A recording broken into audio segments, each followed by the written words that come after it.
Welcome back.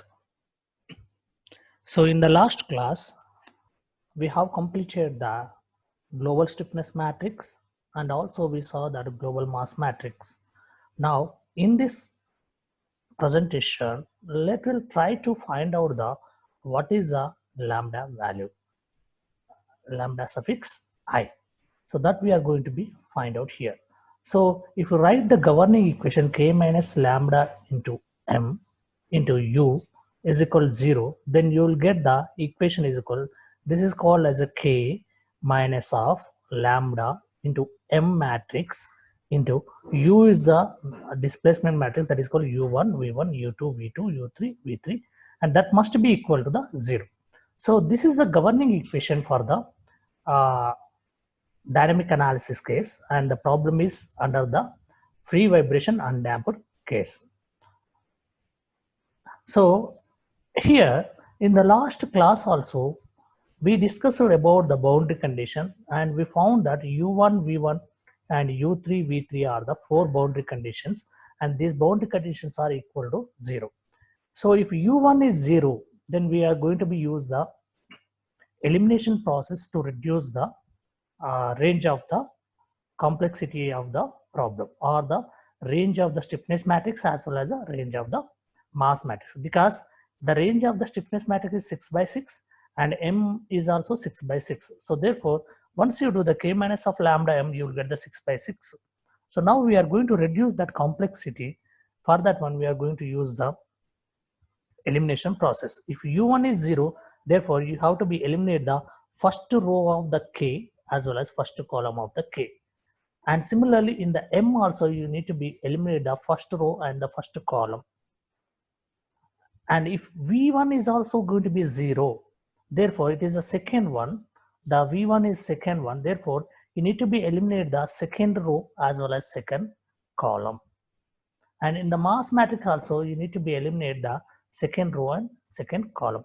So if you apply the two boundary condition, then the 6 by 6 can be reduced to the 4 by 4 minus of lambda into m is also 4 by 4. And another two boundary condition that is called u3 v3 is also going to be 0, and this is called as a fifth element in the displacement. So therefore eliminate the fifth row in the k as well as the fifth column in the k. Similarly in the mass also you should eliminate the fifth row as well as the fifth column. And next one, the v3 is going to be 0. This is also another boundary condition. The displacement is arrested at the nodal point 3. If it is arrested, then u3 v3 is going to be 0. So v3 is also going to be 0, that is called sixth element in the displacement. If the sixth element is going to be 0, therefore you need to be eliminate the sixth row in the k as well as sixth column in the k. Similarly in the mass matrix also sixth row as well as sixth column. So once you apply these four boundary conditions, so therefore the displacement matrix is reduced to v1 is 0, u1 is 0, u3 and v3 is all 0. Therefore it is reduced to the u2 v2, that is called 2 by 1. So if the displacement matrix is reduced to the 2 by 1, so therefore k is also going to be reduced to 2 by 2, because already there is a 4 rows as well as a 4 columns are eliminated by using the elimination process. Similarly the m is also going to be reduced for the 2 by 2, because the 4 rows and 4 columns are eliminated. So once you use the elimination process, the matrix is obtained like this. So here the m is equal to 10 power 7 into 4.05, 0.96, 0.96, 1.28 minus of lambda into 133.36 into 10 power minus 5 into 16,016. So into u2 and v2 is there, then send this u2 and v2 other side, 0 and something become the 0. So det of this k minus lambda m must be equal to 0. Why? Because we have converted this governing equation into the eigenvalues and eigenvectors. So here the only unknowns is, if you do the det of k 2 by 2 minus of lambda m 2 by 2, then you will get the 2 by 2 matrix. Then once you do the det, then you will get the lambda values. So here we'll see here k minus of lambda m, that can be written as like this. So here, so once you know the 2 by 2 matrix k minus lambda m, once you've done this one, you will get the 2 by 2 matrix. The 2 by 2 matrix that can be this AD minus BC formula. So if you say that first element is A, second element is B, and third element is C, and fourth element is D. So therefore AD minus BC, you can find out the 2 by 2 det.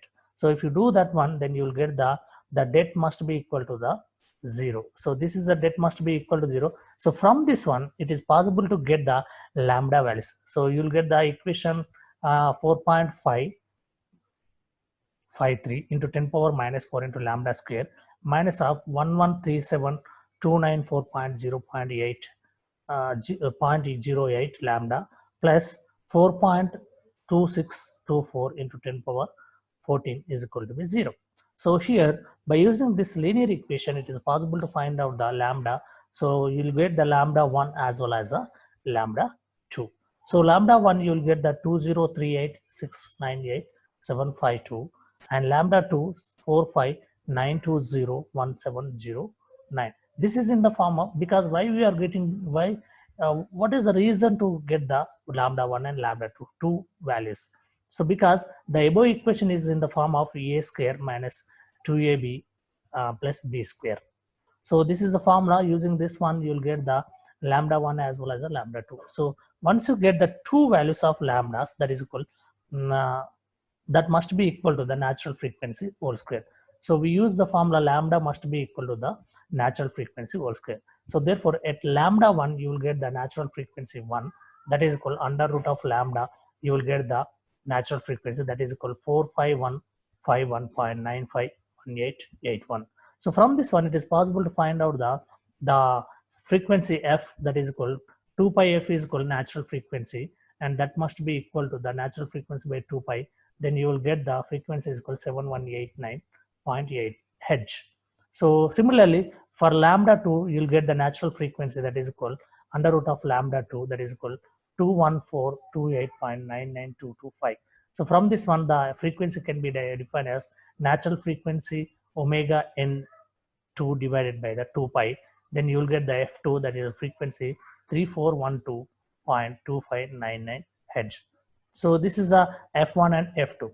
So once you get the eigenvalues, that is called lambda 1 and lambda 2 is called eigenvalues. So now you need to be find out the what is the eigenvector. So eigenvector you need to be find out. The eigenvector is nothing but the at lambda 1, what is the displacement matrix, and at lambda 2, what is the displacement matrix. That is called eigenvector. So at lambda 1, you will get the displacement matrix. At lambda 2, you will get the another displacement matrix. Let us try to find out the at a lambda 1, what is the eigenvector. Means that eigenvector for a lambda 1. So for that one, we are going to be use that k minus lambda 1 m into u1 must be equal to 0. So where here it is a capital U1 is nothing but the displacement, the global displacement at a given lambda 1. At lambda 1, the global displacement is termed as a capital U1. So here the unknown is U1 because we know the lambda 1, that is called 2038698752. We know the global stiffness matrix, global mass matrix.